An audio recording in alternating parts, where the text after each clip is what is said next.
Hello hello, bienvenue sur ma chaîne. Ça faisait un petit moment que je n'avais pas posté de vidéo du fait que j'étais très occupée. Normalement, je vais recommencer à poster régulièrement. Enfin, après, la dernière fois que j'ai posté, c'était en début février. On n'est que en fin février.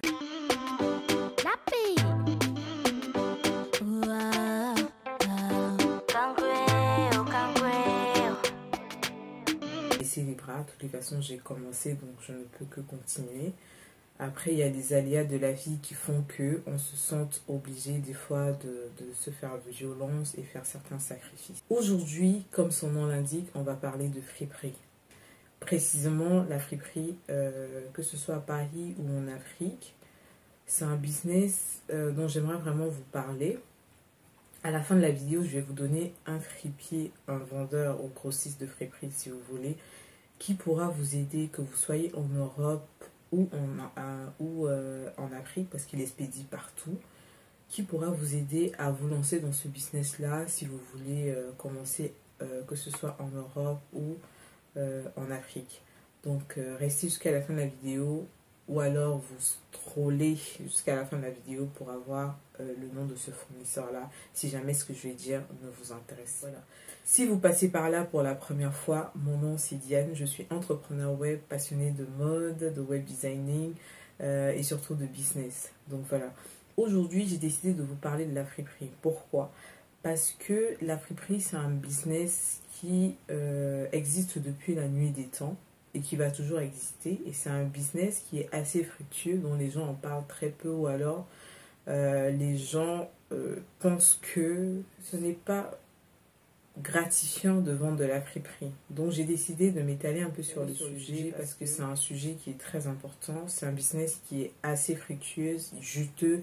C'est un business dans lequel vous pouvez vous lancer sans un gros capital de base. Aujourd'hui, il y a tellement de plateformes, que vous soyez en Europe ou en Afrique, pour pouvoir avoir l'opportunité d'aller trier la friperie, acheter en balle et les vendre soit sur des plateformes, soit de particulier en particulier, soit dans de nombreux groupes qui existent aujourd'hui sur les plateformes comme Facebook et j'en passe. Donc voilà, sans plus tarder, je vais vous expliquer comment ça se passe, en quoi consiste ce business et comment vous pouvez faire pour vous lancer dans ce business-là et avoir votre argent. Si ce n'est pas quelque chose qui vous intéresse, tout le monde n'est pas fait pour le faire. Donc, vous pouvez réfléchir à autre chose sur quoi vous lancer. Ce n'est pas une fatalité. Et à ceux-là qui vont venir m'écrire en commentaire en me disant peut-être que c'est de l'arnaque ou c'est malsain de vendre la friperie, allez dire ça aux grands magasins, allez dire vide dressing, allez dire ça à tous les plateformes de luxe qui revendent de la friperie de luxe, qui rachètent pour revendre aux particuliers. Allez dire ça aux boutiques parisiennes qui existent depuis la nuit des temps, qui sont des friperies reconnues internationalement. Donc la friperie, c'est un business comme un autre, parce que toutes les personnes qui ont des magasins, que ce soit des magasins qu'on connaît, des supermarchés, ils achètent forcément quelque part. Donc le e-commerce consiste à acheter pour revendre. Donc à partir du moment où vous achetez pour revendre, vous êtes un e. Donc vous pouvez tout acheter et tout revendre. Donc il y a des multiples opportunités dans la friperie, dans les vide dressing, dans les brocantes, dans les vide greniers, parce que vous avez cette opportunité-là de pouvoir trier des pépites. Trouver des pépites, les revendre des fois à 15 fois plus cher que le prix auquel vous avez acheté. Donc c'est comme ça. C'est la loi de la friperie. Avec un petit capital, vous pouvez vous lancer dans la friperie. Quand je parle de petit capital, on va parler de l'Europe d'abord. En Europe, vous avez plein de marchés aux puces, vous avez plein de moyens aujourd'hui d'acheter des vêtements, d'aller dans les brocantes, acheter des articles de décoration vintage et tout ça et les revendre. Vous n'avez pas besoin d'avoir 500 euros, ni même 100 euros. Avec 20 euros, vous pouvez commencer à aller acheter, que ce soit des vêtements, que ce soit de la déco vintage, que ce soit des sacs à main, que ce soit vraiment, vous avez des foulards. Il y a tellement d'opportunités pour vous positionner. Ça veut dire que si vous avez 20 euros, un jour du marché, peu importe votre ville, vous prenez le temps de chercher ce que vous voulez, ce dans quoi vous voulez vraiment vous lancer, vous triez. Et si vous faites attention, généralement, dans les marchés, vous pouvez avoir la chance de trouver des accessoires ou des vêtements de luxe.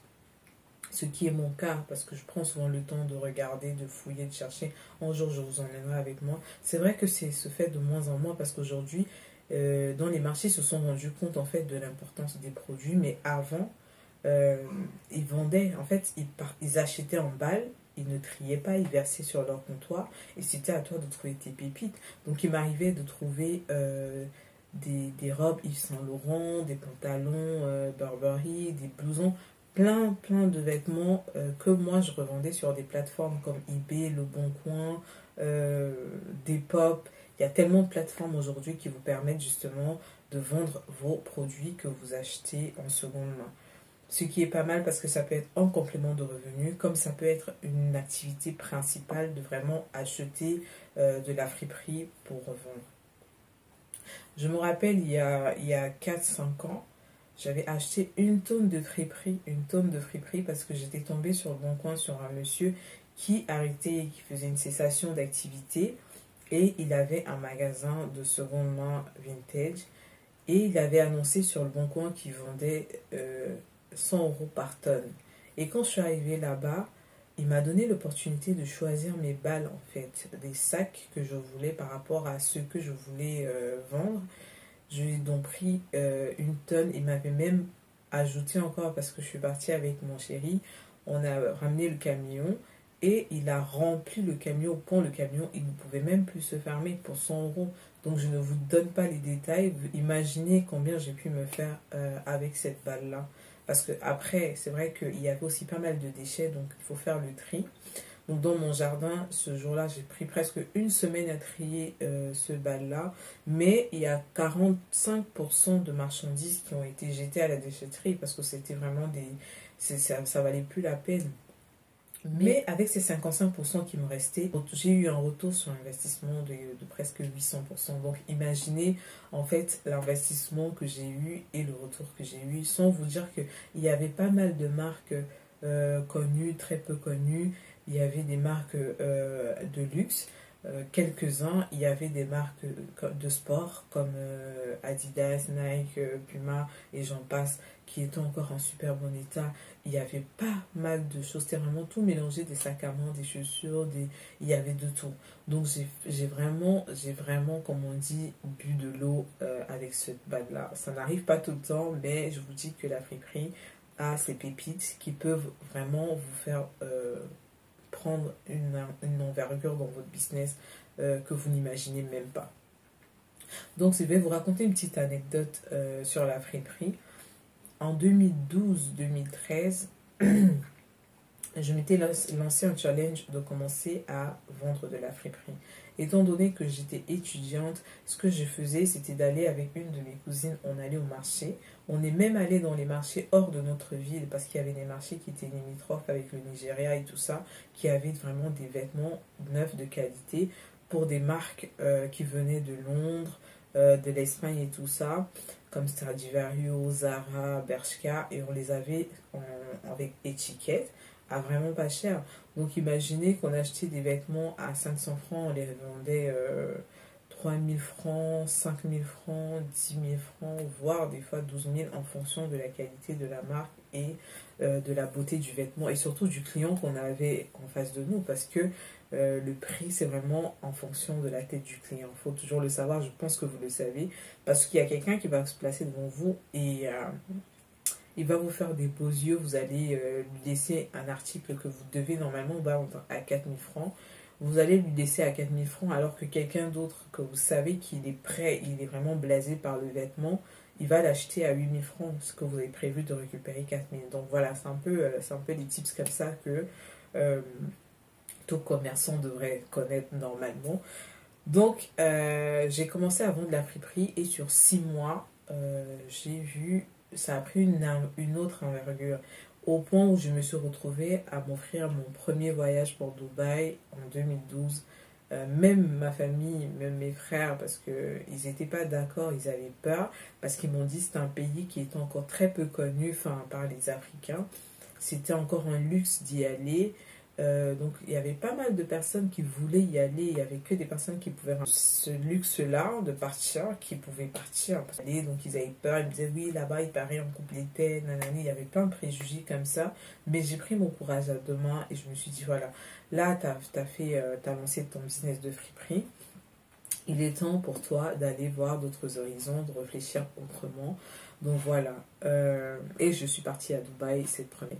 Donc ce que je veux vous dire, c'est que on a souvent tendance à sous-estimer les petits investissements, alors que des fois, ce sont ces petits investissements-là qui nous rapportent énormément. Donc après ce business de friperie, j'ai continué, mais je suis passée à autre chose. Ça veut dire que quand je suis allée à Dubaï, j'ai découvert pas mal de marchés, à l'occurrence le China Mall, qui était vraiment bien à cette époque-là. J'ai acheté pas mal de choses, surtout les articles de luxe.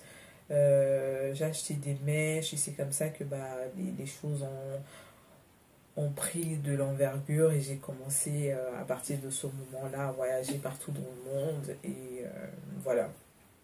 Donc ça c'était une petite parenthèse pour vous dire que quand vous pensez à quelque chose, si votre budget ne vous permet pas à l'instant de réaliser ce dont vous rêvez, commencez par les petites choses, des petits trucs de base là, que vous sous-estimez. Et c'est de là que peut partir votre capital. Donc il y a aucun business négligeable en fait, aucun. Même si vous êtes chez vous et que vous vous dites, voilà, j'ai 10 000 francs, je vais commencer à vendre des jus de fruits. Commencez à vendre des jus de fruits. Achetez du jus des feuilles d'hibiscus qu'on appelle communément le bissap. Vous achetez du gingembre, vous pressez, vous mettez dans des petites bouteilles ou dans des grandes bouteilles. Vous les proposez en fonction des prix du marché. Et vous allez voir que en fonction de où vous vous dirigez pour vendre, en fonction du marché que vous ciblez, ça peut prendre une envergure exponentielle en très peu de temps et vous allez vous retrouver avec de l'argent.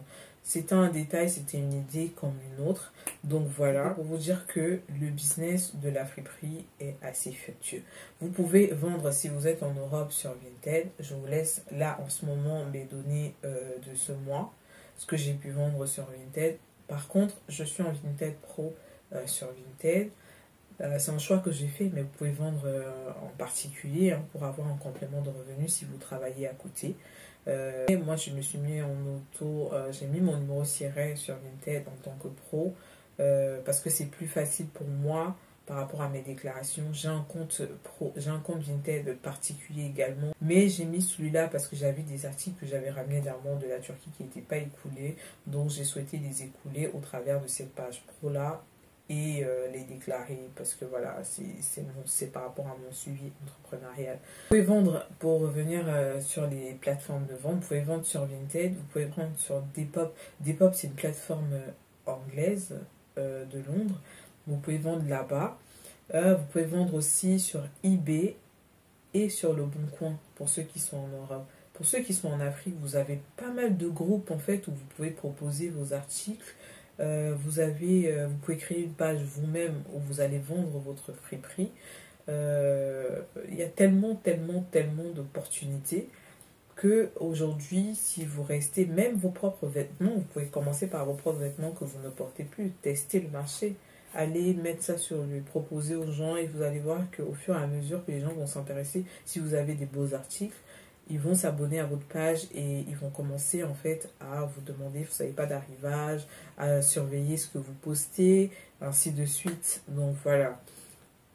Donc je pense avoir fini avec cette vidéo de friperie là. Si vous avez des questions, des préoccupations, des informations que vous aimeriez avoir, ou alors si vous aimeriez que je m'étale un peu plus sur le sujet de la friperie et étape par étape comment faire, du tri jusqu'à le mettre sur une plateforme, vendre et tout ça, n'hésitez pas à me dire en commentaire pour que je puisse préparer une vidéo dessus. De l'Afrique. Si vous êtes en Afrique, c'est facile. Enfin, facile, oui et non. Mais quand je dis c'est facile, c'est une façon de dire que vous pouvez, avec 5 000 francs, aller en friperie. commencer à fouiller des chemisiers, des très beaux chemisiers ou des jupes, des robes avec, vous pouvez avoir 10 pièces ou même plus ou moins, mais vous commencez avec ça, vous proposez dans vos groupes, vous pouvez créer une page, vous proposez dans vos groupes pour essayer de les vendre et vous allez voir que la rentabilité sera énorme. Ça veut dire que vous allez commencer comme ça tout doucement avec 10 pièces, ce qui vont vous faire, on va dire, si vous achetez des pièces à 500 francs. Vous allez commencer à acheter pour 5000 francs, en supposant que vous avez à 500 francs la pièce, ça va vous faire 10 pièces. Que vous allez vendre à 5000 francs, qui vont vous faire exactement... Tu me donnes, bébé? Merci, donc vous allez acheter ces 10 pièces là qui vont à 500 francs, on suppose la pièce, ça va vous faire 5000 francs. Donc 5000 francs, si on part sur la base que vous allez vendre à 5000 francs la pièce, donc pour 10 pièces vous aurez 50 000. Des 50 000 vous allez mettre 40 000 francs de côté, vous allez réinvestir les 10 000 sur soit les robes encore, soit des chemisiers, soit des sacs à main. Et au fur et à mesure, vous allez commencer à mettre de côté pour avoir justement le capital nécessaire pour vous lancer sur autre chose si vous voulez vous lancer. Ou même, pourquoi pas, acheter votre propre balle et commencer à faire le tri par vous-même. Donc, sachez que la friperie, c'est un business qui donne énormément de sons. Donc, n'ayez pas honte d'aller fouiller la friperie si vous êtes que vous avez besoin d'argent. Je sais qu'aujourd'hui tout le monde vend, je sais qu'aujourd'hui tout le monde fouille, tout le monde va à la friperie, mais si vous vous démarquez, vous apportez votre petite touche, vous allez toujours pouvoir trouver le client. Donc ça c'est un peu le nom du fournisseur de la friperie. Ce fournisseur là de chaussures, et c'était 250 paires de chaussures qui faisaient à combien, 3500 €, je pense. En fait, je sais que la chaussure te revenait à 15 € par là. 15-13 €. Donc, vous voyez que si vous achetez une palette de chaussures comme ça avec carton, il y a même encore les étiquettes à l'intérieur, pour certains, il y a des factures et tout. C'est vraiment une aubaine pour vous parce que même en vendant à 50 € la paire, vous êtes large. Vous êtes vraiment large. Et la chance que vous avez, c'est qu'il expédie partout dans le monde. Il est ouvert. Et il y a un showroom où vous pouvez aller visiter, voir, échanger avec lui par rapport à vos projets. Si vous voulez ouvrir une boutique de friperie, que ce soit ici en France, en Allemagne, bref, dans tous les pays, je sais qu'il expédie et je sais aussi qu'il envoie en Afrique parce que on a déjà échangé. Merci à tous ceux-là qui s'abonnent de jour en jour. Merci pour la force que vous me donnez. J'espère pouvoir vous accompagner, vous aider dans votre parcours entrepreneurial ou non, parce que ma chaîne n'est pas seulement basée sur l'entrepreneuriat. Je suis une passionnée de business, certes, mais à côté, ma passion pour la mode que je vais certainement partager avec vous et aussi des skincare routines que je vais partager avec vous plusieurs fois. Donc j'espère que la vidéo vous a plu, j'espère qu'elle a été un tout petit peu instructive pour vous, qu'elle vous a apporté un petit quelque chose. Si c'est le cas, n'hésite pas à liker, t'abonner, activer la cloche de notification pour ne pas rater les prochaines vidéos qui, je pense, vont te plaire. Donc, sur ce, je te laisse et je te dis...